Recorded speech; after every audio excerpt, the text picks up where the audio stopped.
abantu baguye mu nyanja nini barwana no kwambuka ngo bageraho inzozi zabo ziri ku mugabane w'i Burayi cyangwa muri Amerika. Avuga ati ningira amahirwe nkakandagizaho ikirenge cyanjye ubuzima bwanjye burahinduka. Ariko reka mbabwize ukuri jye uko mbyemera. Ntabwo nkunda kujya impaka n'abantu ngo mubwire numve natwara umwanya munini njye impaka. Mubukura ku kintu yemera ngira ngo yemere icyo jye nemera. Dushobora no kubana mbizi yuko wewe wemera ibigenemera ibi kandi tukabana. Tunyuranyije ibyo twemera ngenzi ko hari abantu bemera ibintu giyewe ntemera. Kandi nibivuze ko ari abanzi banjye. Nta nicyo dupfa rwose. Twemera bimwe. Umuntu akemera yuko avuye hano akagenda akakandagiza ikirenge cye ku mugabane w'i Burayi. Abenshi bakora ku buryo abana babo niyo we yaba adatuyeyo yabona nk'umugore watwite akamujyana akajya ku mwana we kugira ngo azavukire hehe i Burayi. Tuhita muri West baba bashaka kuvuga ibihugu biri mu burengerazuba bw'isi. Akumva umwana we navukirayo akitwa umunyagihugu icyo ngicyo yavukiyemo biramuha amahirwe ku bandi ugeranije n'abandi. Ntabwo mbihakana ariko mfite ibyo nemera. Noneho nemera yuko ubaye mu iteraniro nk'iri ngiri ririmo kubaho kw'Imana, ndababwiza ukuri ryakwinjira mu buzima bwawe byahindura ubuzima bwawe. Hari amahirwe menshi yuko ubuzima bwawe bushobora guhinduka mu buryo ubwo ari bwo bwose.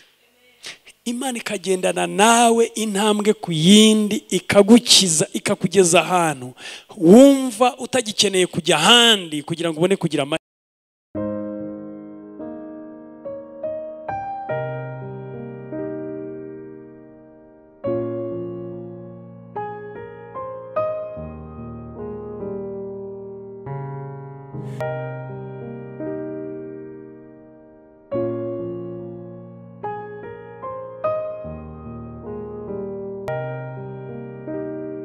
Haleluya. Hanyuma rero iki ni igitondo cyiza cy'umugisha Imana yongeye kuduha. Imana yongeye kuduha amahirwe yo guhurira hano mu nzu y'Imana. Haleluya. Nitukajye twirengagiza ko hari abo byananiye. Kuba twebwe tuba twabishoboye rero ni ubuntu bw'Imana. Ni ubuntu bugeretse ku bundi. Haleluya. Kambasabe rero duhaguruke ku maguru yacu tugiye kuramya Imana, twegerana nayo, tuyihamagara, tuyiyegereza, tuyinginga. Haleluya. Hallelujah. Hallelujah. Hallelujah. Hallelujah. Hallelujah. Hallelujah. Asylum Ministries reka mbasabe batambuke. Hallelujah. Dushaka icyo twakora kugira ngo tunezeze Imana.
muremure. Haleluya. Izina rya Yesu ni umunara muremure.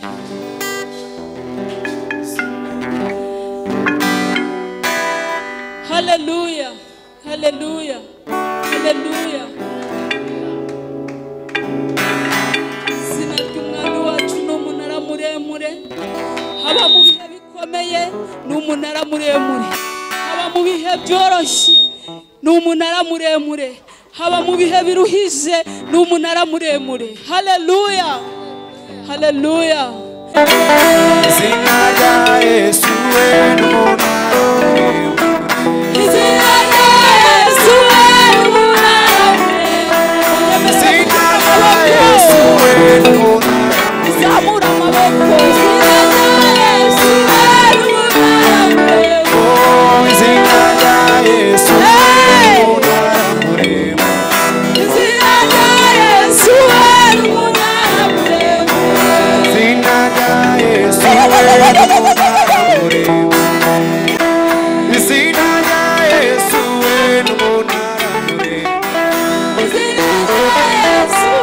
umunara muremure.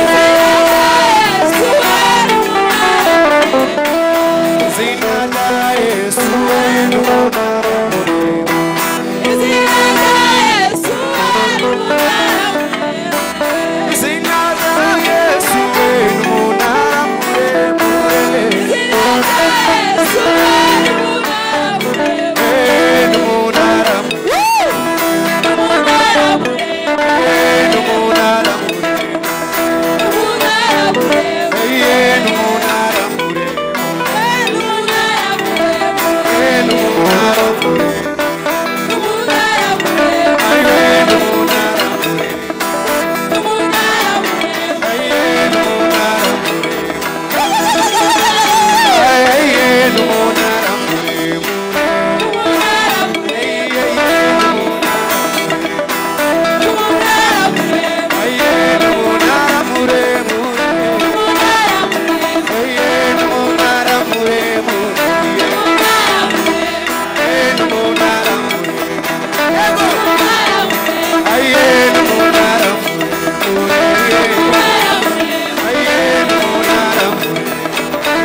haleluya. Kasaba abantu bamwegereye, abantu babegereye, muhaguruke mubadusuhurize, mubaha ikaze. Haleluya.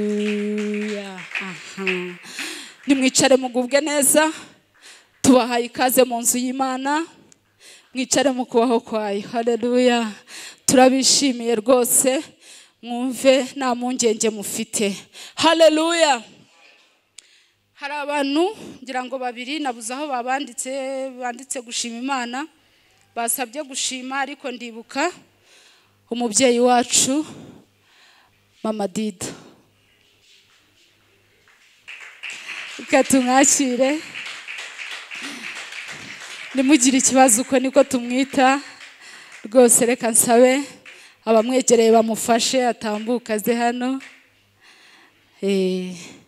mumufashe. Umubyeyi twubaha, dukunda, twishimiye kubana nawe.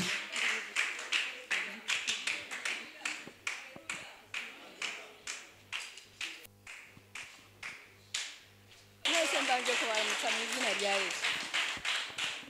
Imana ihimbazwe, Uwiteka ahabwa icyubahiro. Ndashimira Imana inshoboresheje uyu munsi guteranira. Uwiteka ahabwa icyubahiro. Ni itero ryanjye ndisanzwemo, ndumva benshi banzi. Uwiteka ahabwa icyubahiro. Ariko nari maze igihe kirekire ntahateranira. Rero nshimira Imana kubw'uyu munsi yuko inshoboje kugira ngo nshobore kuhakandagiza ibirenge byanjye. Haleluya. Haleluya. Haleluya. Uwiteka ahabwa icyubahiro. Ndashimira Imana yo kubw'ibwa byinshi yakoze, ntabwo ndi bushobore kubirondora n'umukecuru narondogora. Imana ihimbazwe. Ndashimira Imana yuko mwese mbona muri bazima. Ndashimira ko mbona itorero ry'Imana rikomeza kwaguka, icyubahiro ni icyayo. Imana ihimbazwe. Rero mvuze narondogora, navuga byinshi, nkanateshuka ndanashaje, murabibona. Imana ihimbazwe. Nabingingaga uwabashoboye ubuhamya bwanjye hari ahantu numva bwashirira, uwaba bashoboye bandirimbira indirimbo. Uwiteka ahabwa icyubahiro. Haleluya. Haleluya. Haleluya. Uwiteka ahabwa icyubahiro. Ndashimira Imana ko uyu munsi nkandagije ikirenge cyanjye.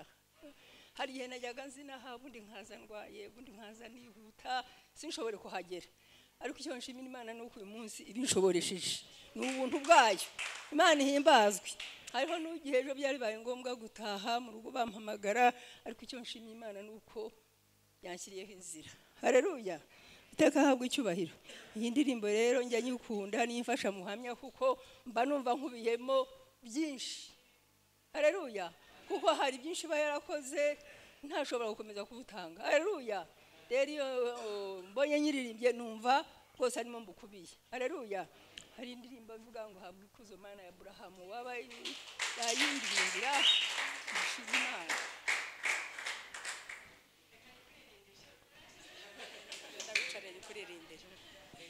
Reka yicaranye muririmbire tuyifatanyije.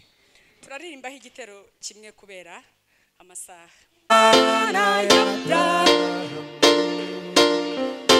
Imirimo myiza wakoze, wanyeretse kera y'ukunda, n'uyu munsi ndabishaka. Zambaraga zose zarwanyaga, waziribati igorogota, ibisi ubu nta bubasha bigifite.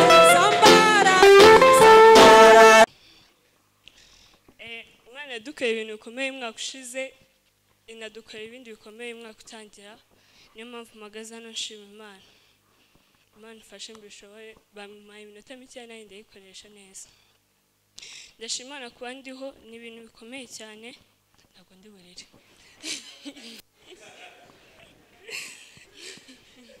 Ndashima Imana kuba ndiho, ni iby'agaciro cyane kuba aka kanya mpagaze imbere yanyu. Byari kuba bishoboka ko nari kuba narapfuye umwaka ushize, ariko ndashima Imana kuba ndiho aka kanya.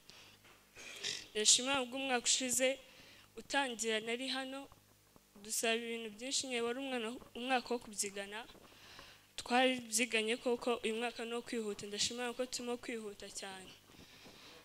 Twarabyiganye njyewe nyine, abantu benshi murabizi nari mfite icya leta, nabyiganye nacyo murabyumva. Nabyiganye nacyo umwaka wose nyine, byari bikomeye, kandi ndashimira ko yahabaye ikamfasha nyine n'abandi. Ndashimira ubwo amanota nabonye yanywera ibintu bikomeye. Imana njya gusenga njye nabwe Imana sinshaka kuzagera ku manota 15.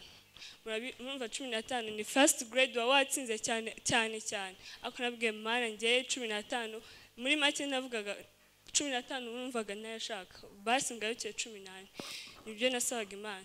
Shimana ko yabikoze rero nkabona amanota meza, nkaza muri first grade.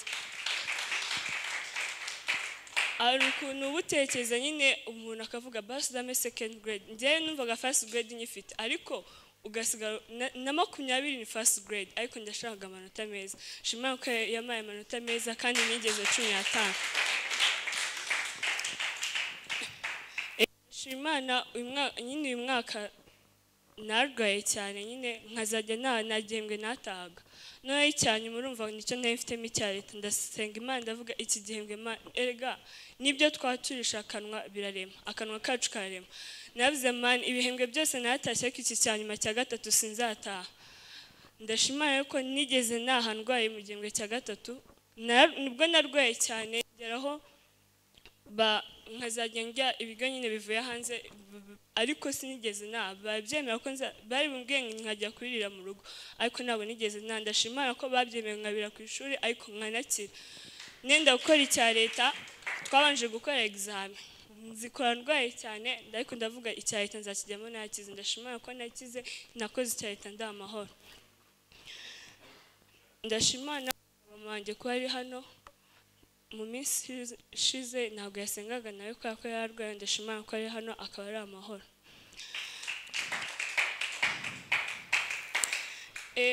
Ndashimira ubwiye vacances n'ubwirange nyine tuzatangira ishuri, ubu ndimo no gusezera. Ndashimira ko yayigenje neza nyizamo. Ndashimira ko yabaye mu vacances nziza. Ari ibintu nasengeye muri vacances mama Deba bizi, najyaga nza kwirwana hano nawe icyumweru kimwe. Ndashimira ko yabikoze muri icyo cyumweru nibwo abantu benshi bari barwaye hano mu rusengero, murabizi famille rutenesha bamande, abantu benshi bari barwaye. Ndashimira ko nasize imbere Imana bakaba barakize.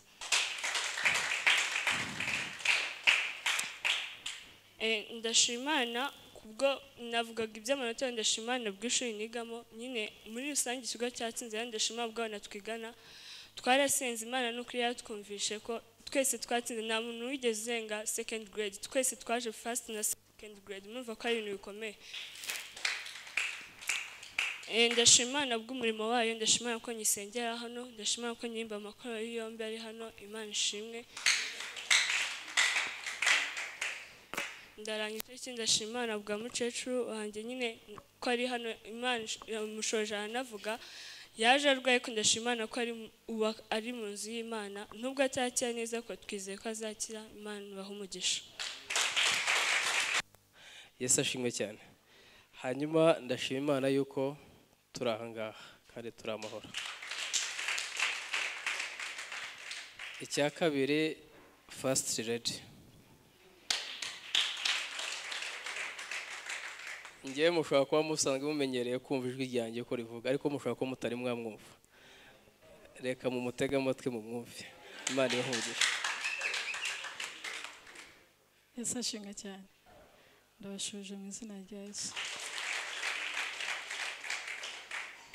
Mpagaze hano nshima Imana kubw'imirimo myinshi yakoze yatambutse. Ahari mushobora kuba mwaratekerezaga mutse abantu twashyingiye tugashyingirwa baba hehe. Niyo mpamvu tuje hano gushima Imana. Twahuye na byinshi bitandukanye, ibyiza n'ibibi. Abenshi baraduhamagaye, abandi bashobora kuba batabizi. Ndaza gusaba bivuga ko sinjya nkunda kuvuga iminota yanjye wampaye araza kuyikoresha, kuko ntabwo njya nkunda kuvuga ibintu byinshi. Gusa icy'ingenzi ushima Imana nuko turi hano turi bazima. Satani yaturwanyije kuva tugisoza ubukwe, ariko dushima Imana ko dutangiye umwaka turi bazima. Twararwaye, ubwo nivuga twararwaye, ubwo iyo ndwaye n'abarwaye. Twararwaye mu buryo bukomeye, ushobora kubona mu mubiri ntacyo mbaye, ariko twararwaye mu buryo bukomeye kugera ku rwego rwaho banatubaga, ariko ubu turahagaze hano dushima Imana. ubwo aba baririmbyi bakiri hano rero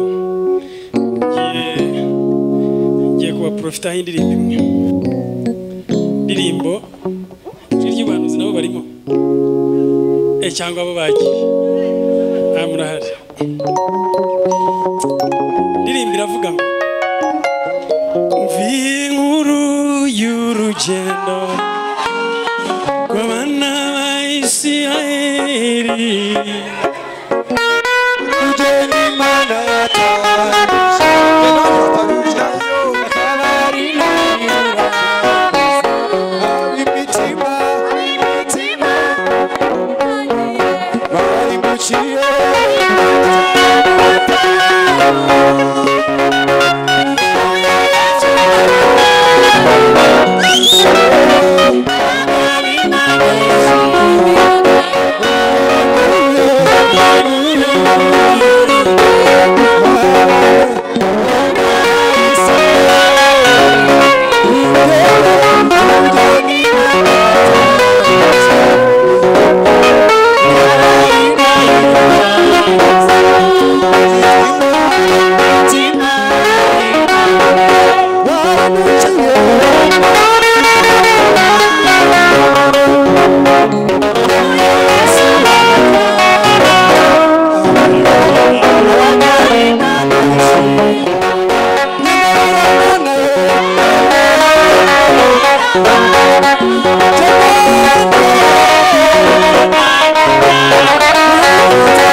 dufite Yesu uduhagije.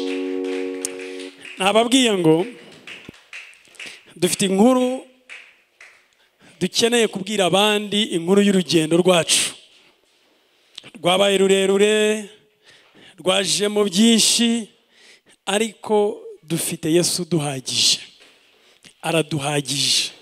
Mbabwire runo rugendo rurarangira pe, tururimo turarugenda ariko rurarangira. Ni urugendo turimo rufite iherezo. Hari igitero kimbabaza cyane, kiravuga ngo binangiye imitima yabo. Kivuga ngo iki kiriya gitero, babonye ibitangaza biba barinangira. Usibye abagabo babiri gusa, Joshua na Kalebu.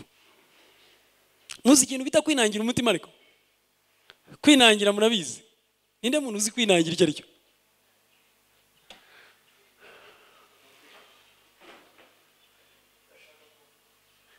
Umuntu yigeze kumbwira kera, ni hashize igihe, ngo mu mitegekere y'u Rwanda kera habagamo uburyo butatu bw'abategekwa: kuyoboka, kuganda no kugoma. Ibyo bintu bitatu, either ukayoboka ubutegetsi buriho, cyangwa ukaganda. Kuganda murabizi, cyangwa ukagira ute, ukagoma. Ikigande n'umugome, twebwe umugome, umugome tuzi ko ari uki, ari uwicana, arusenya amazu y'abandi. Ariko umugome numeze gute? Kugoma. Bavuze bati runaka yaragomye, baba bavuze iki? Kugoma.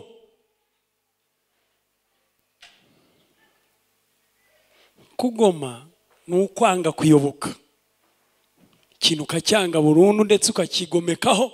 Ko bavuga bati hari abantu bitwaje intwaro, bitwara gisirikare, bigometse.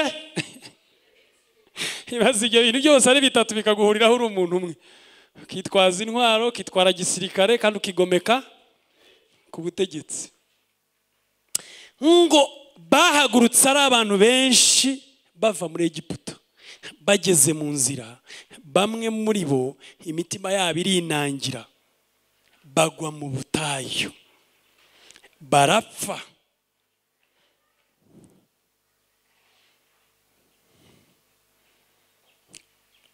Urabizi ko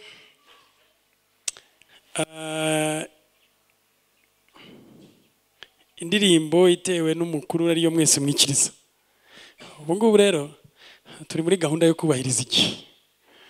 Ushize pastor yavuze ku bijyanye n'igihe, nanjye nzi ko dufite mesheke mu bijyanye na time management, ariko ikibitera ndakizi. Dusigaye tujya mu mwuka cyane. Abantu twasabye Imana ibintu, none bitangiye kutubana byinshi. Twayisabye ko iduha umugisha, irawuduha koko. Tuyisaba yuko izikabana natwe hano hantu kuri uno musozi, irabidukundira, iraza. Nababwiza ukuri, iteraniro ririmo Imana ririmo amahirwe menshi cyane kuruta kujya muri Amerika.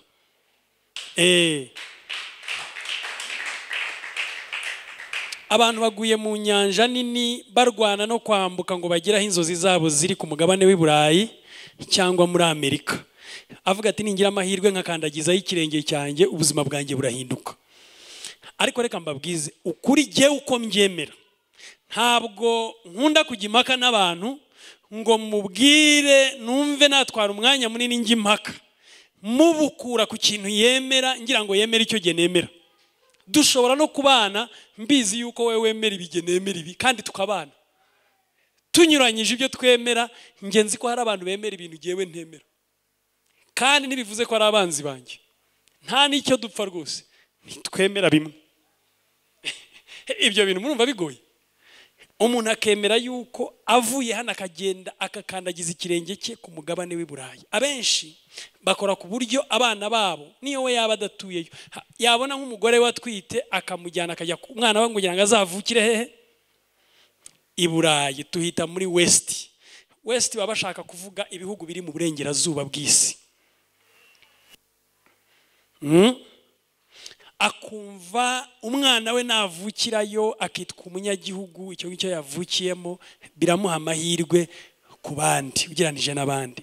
Ntabwo mbihakana, ariko mfite ibyo nemera. Noneho nemera yuko ubaye mu iteraniro nk'iri ngiri ririmo kubaho kw'Imana, ndababwiza ukuri, ryakwinjira mu buzima bwawe, byahindura ubuzima bwawe. Hari amahirwe menshi yuko ubuzima bwawe bushobora guhinduka mu buryo ubwo ari bwo bwose. Imana ikagendana nawe intambwe ku yindi, ikagukiza, ikakugeza ahantu wumva utagikeneye kujya ahandi kugira ngo ubone kugira amahirwe. Imana itugiriye neza, iduhaye ayo mahirwe, iduhaye ahantu heza, iduhaye ahantu mu gihe umunsi wo kuhaza uba utaragera wumva ufite wibaza utejo bizaba bimeze bite, wumva uhafitiye amashusho, utekereza uti ni ejo bizaba bimeze bite cyangwa ejo bundi. Rero kubw'igihe reka dusome icyanditswe.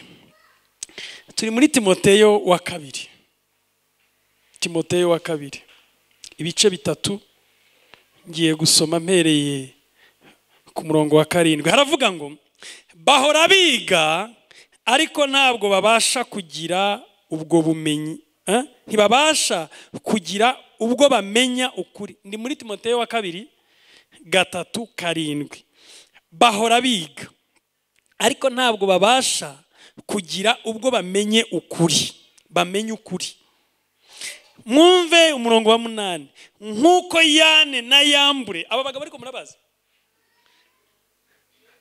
Yane na Yambure, murabazi mu cyongereza ni ndubazi uko babita mu cyongereza? Janes and Jambres. Janes and Jambres. Nkuko aba bagabo bagiye kubatangaho urugero, mwumva urugero bagiye kubatangaho.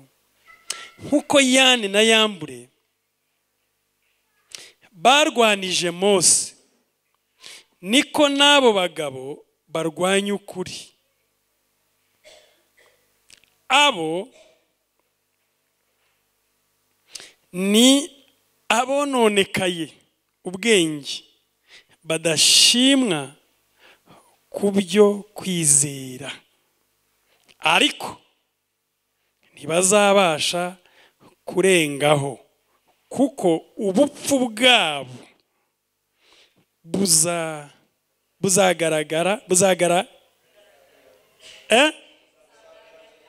buzagaragarira abantu bose, kuko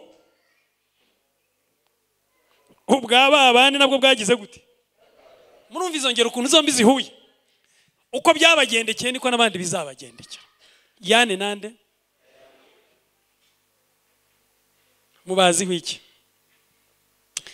Rero iyo numvise amazina nakunze kumva cyane muri Bibiliya, jewe nigeze kugira amahirwe mbigira umuhigo, ndavuga ariko ubu nzajya mvuga ko nize nanasomye ibitabo, narasoma Bibiliya ngo nyirangize.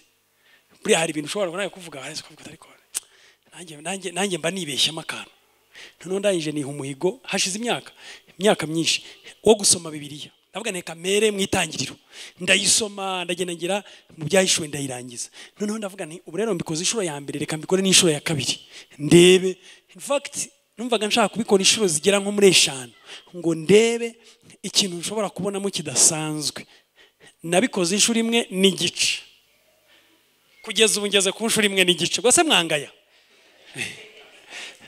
Ntabwo mwangaya, kuko namwe ushobora gusanga usoma agapapuro kamwe page imwe ugasimbukanya ugasoma indi page ukongera ukagaruka, waza ku rusengero hano wakumva ibyo bavuze ugasimbuka akaba ari ibyo ureba. Hari umwigisha umwe nigeze kureba numva ndamukunze cyane, avuga ati abantu baratubeshya ngo baje gusomera hano Bibiliya. Ati koko ati Bibiliya ntabwo ari sakame yo kugendana ngo uvuge ngo ubwo nambaye ino myenda reka ndebe Bibiliya bisa, cyangwa bijyanye ukakazana ngo ubwo birajyanye ne kubera kujyanisha. biriya ntabwo ari yo kujyanisha n'imyenda, ahubwo niyo kujyanisha n'imyumvire yawe. Imyumvire nababwiye ku kintu cyitwa kwinangira. Kwinangira utinangiye ku muntu, ahubwo winangiye ku kintu cyitwa ukuri. Perezida wacu yigeze kuvuga ngo ukuri kuri stubborn.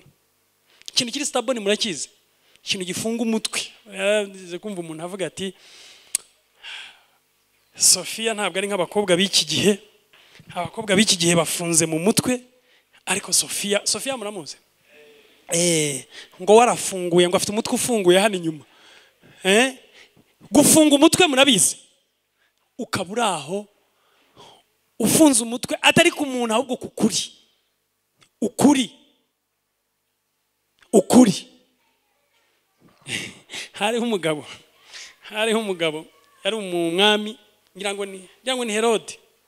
Herode bamuzanira Yesu ngo amucire urubanza. Bagiranye ikiganiro gito, Yesu amubwira icyitwa ukuri. Ariko se ukuri, Herode yumvise ibyo Yesu avuga yumva bitandukanye n'ibyo yari asanzwe. Aramaze ati se ukuri ni iki? Yesu aramwihorera. Ati umuntu tuvugana ntabwo ari ku rwego, ntabwo turi ku rwego rumwe. Yumva ntabwo abizi koko. Wari wahaguruka ukumva urashaka cyangwa utanabizi ukisanga urwanya ukuri. Murabona Abisirayeli barahagurutse, bahaguruka muri Egiputa ku bitangaza bikomeye. Mu bitabo byinshi iyo bavuga aba bantu, aba bagabo babiri, buriya nimuzajya mwumva abantu mu mateka ya Bibiliya muzajya mukenera kumenya abari bo. Najyaga numva muri Bibiliya banenga umugabo wari umuhigi cyane witwa ndamwibuka kwere, Nimurodi. Wari umuhigi cyane, noneho bakamushima, abantu bose bakamushima ngo yari umuntu uri outgoing cyane, w'umunyeshyamba, w'umuhigi uzi guhiga. Ngo noneho inkuru ziza kwamamara, ngo abantu bakajya bavuga ngo runaka ngo yaramamaye, yabaye umuhigi ukomeye nka Nimurodi. Ariko uyu mugabo bavugaho bamutangaho reference ni mugabo ki, ariko uburyo bamuvugagamo ni uburyo buri negative, butari bwiza. Yahigaga inyamaswa ariko agahiga n'abantu. Yari umuntu ufite umutima mubi w'ubwicanyi, wo guhiga agahiga n'abantu akabica ntacyo abajije. Yari afite umwuka mubi umukoreramo wo guhiga abantu, w'ubwihebe, wo kumara abantu. Mperutse kubona umuntu wakoze inkuru ndende avuga icyo gice cyo muri Iraq, ejo bundi igihe Iraq atangira kugira ibibazo na Amerika, avuga yuko Nimurodi nawe yari atuye muri Iraq. Abantu benshi bakomeye babayeho tuzi muri Bibiliya. Kari agace ka Iraq kabaye izingiro ry'ibintu byinshi tubona muri Bibiliya. Nibyo koko, muri mukurikirana ibitabo ibyo bintu muzajya mubibona. Ariko nibaza kuri uwo mugabo, uyu mugabo ni mugabo ki? Nza gusanga n'ibindi bitabo birimo nk'ibitabo bya Yasheri, Book of Yasheri, sinzi niba mujya mugisoma, bamuvugaho ibintu byinshi bibi, ukuntu yari umuntu mubi cyane, ndetse yuko na Sawuli mwene Isaka ari wo murongo yashakaga kugenderamo, ari wo mwuka wari waramufashe. Kwiyenteresa ku muntu ukareba n'umuntu ukora ibintu bikomeye byo ku rwego rwo hejuru, yajya guhiga, yava guhiga, yaza abantu bakamuririmba, ariko afite umwuka umukoreramo. Noneho nza gusaka iby'inkuru y'aba bagabo babiri bavuga ukuntu bahangaye bagahangana na Mose, bavuga ko ari Yane na Yambure. Ndavuga abagabo ni bandi? Ibitabo byinshi bivuga yuko bari abasusarasi, abakonikoni bo muri Egiputa. Ngo bari abantu barwanyije Mose na Aroni igihe yazaga aje gukora ibitangaza imbere yande ya Farawo. Ndetse bakavuga yuko bari bakuru cyane, kuko no mu gihe cy'ivuka rya Mose aribo bari hanuye, bahanura yuko hagiye kuvuka ishyano rizasenya ubwami bwa Egiputa. Bahanurira Farawo bamubwira bati uramenye iri shyano nirivuka ntirizagukurane. ishyano bavugaga muzi iryo ari ryo Mose. Mose yari igisasu gishobora kuguturikana. Barahanura bati agiye kuvuka. Farawo afata umugambi wo kwica abana bose, ashaka kugira ngo yiciremo iryo ki, iryo shyano. Ntiyaryica, ahubwo riramwinjirana riraza ryinjira ibwami. Noneho ishyano rimusanga hehe? Ibwami. Yajya yicara ku meza agiye kwicarana naryo.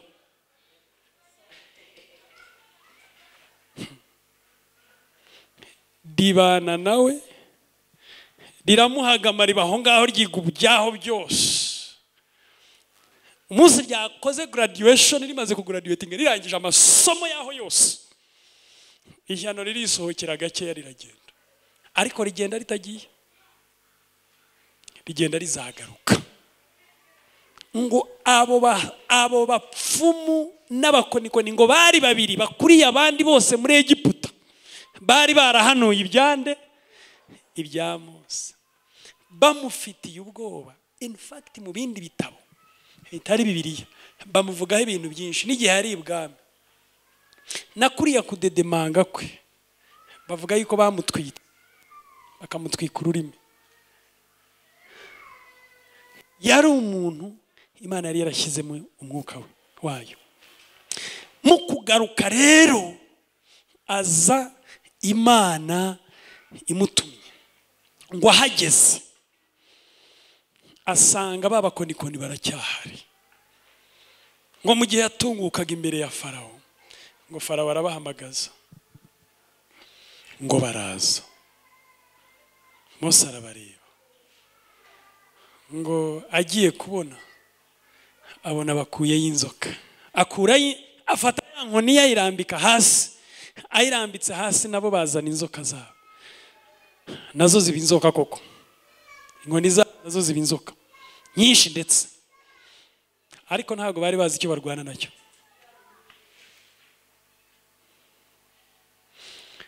Bari abantu bafite umutima winangiye wo guhangana n'ukuri, bibwira ko bazagutsinda.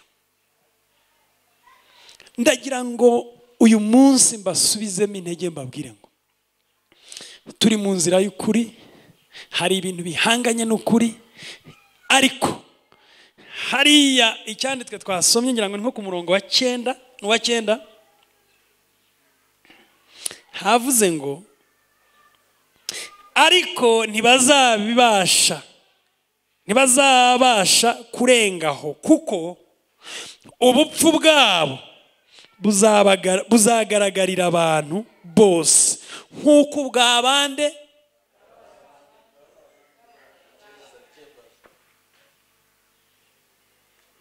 Gens and Jambres nk'uko ubwabo nabwo bwagaragaye. Imana ihagurukiye gushyigikira uyu murimo. Hari ikindi gitabo cyo nasomye cyo reba uko babavugaho nk'abantu ngo bagiye bakajya gutegera Abisirayeli bari hamwe n'uwitwa Balamu. Balamu burya Bibiliya ivuga ko yari ari hamwe n'abagaragu be babiri, sizi niba mubizi. Ngo yari burya ajya guhanurira Abisirayeli, arimo ashakisha umusozi, ahindura, yiga amayeri, akora bimwe, akora ibindi, ashyashyana. Burya hari abantu bagendanaga nawe babiri b'abajyanama be b'abagaragu be. Hari umwuka wo kurwanya ukuri wakurikiye ubwoko bw'Imana kuva mu gutangira guhaguruka kwabo, mu gushaka guhaguruka n'igihe bahagurutse, bakagenda bahura na opposition. Muribuka ibya Biramu na Datani, ngo bahisemo, ntazi icyabibateye, bahitamo kujya ku ruhande rwo kuvuga ngo ntabwo dushaka kuyoborwa na Mose. Mu by'ukuri bahitamo kuvuga ngo ntabwo dushaka kuno kuri. Ababwiye ni iyi nkuru yacu y'urugendo irimo akazi gateye ubwoba. Kandi muri iki gitabo twasomye cy'Abaheburayo haravuga ngo, nanone kuri iki gice wenda ku murongo wa 15, umurongo wa 15 reka ngo basomere nawo. Aravuga ngo Abaheburayo ntabwo twasomye, twasomaga muri Timoteyo.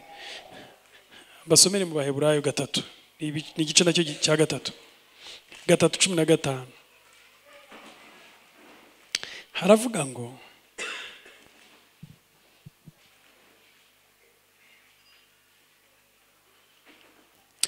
nk'uko bivugwa ngo uyu munsi niwumva ijwi ryayo ntiwinangire umutima, nk'uko mwayinangiye mu gihe cyo kurakaza.